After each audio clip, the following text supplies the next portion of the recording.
En esta oportunidad vamos a ver 8 plantas tan extrañas que parecen sacadas de otro planeta. La última parece emanar sangre. La primera ya la hemos nombrado en este canal, se trata de la planta parásita Rafflesia arnoldi, es una de las flores más grandes del mundo, tiene un color rojo sangre, con lunares, y emite un olor a carne podrida para atraer a los insectos polinizadores.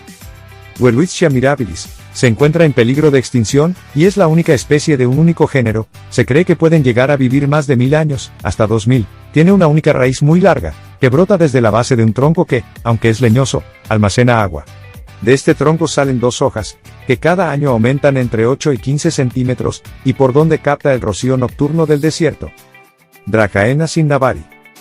También llamada el árbol dragón, se caracteriza por una altura cercana a los 10 metros, su nombre sangre de dragón se refiere a que cuando este es cortado o herido en su tronco, logra brotar una resina muy codiciada en esta especie de árbol, que se recoge una vez al año, y puede ser muy utilizada en la herbolaria tradicional, para hacer medicinas que se usan en el tratamiento de úlceras y gastritis crónica.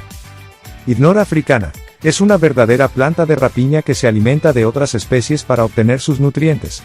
Así como la primera planta que nombramos no tiene tallo, ni hojas, ni escamas, crece bajo tierra a través de sus fuertes raíces, dejando únicamente a la vista su flor roja, la cual emana un olor similar a la carne podrida.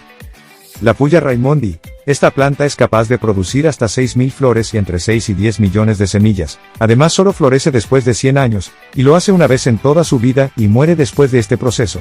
Florecen entre los meses de diciembre a marzo, este suceso natural es masivo y se produce al mismo tiempo.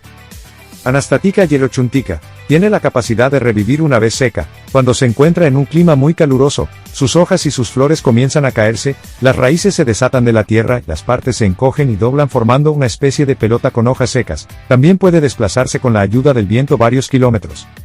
Clathrus archeri, es un hongo conocido como dedos del diablo, tiene un sabor dulce y su textura es carnosa. A primera vista parece una estrella de mar roja y maloliente, emite muy bien el olor de la materia orgánica en descomposición, esto lo usa para atraer insectos que dispersen sus esporas, y así poder reproducirse. Idneyumpeki, emite un líquido similar a la sangre cuando se toca. Por eso se le conoce como hongo diente de sangre, contiene un anticoagulante natural, la atromentina, esta sustancia, además de poseer propiedades anticoagulantes, está dotada de actividad antibacteriana contra especies conocidas como el neumococo.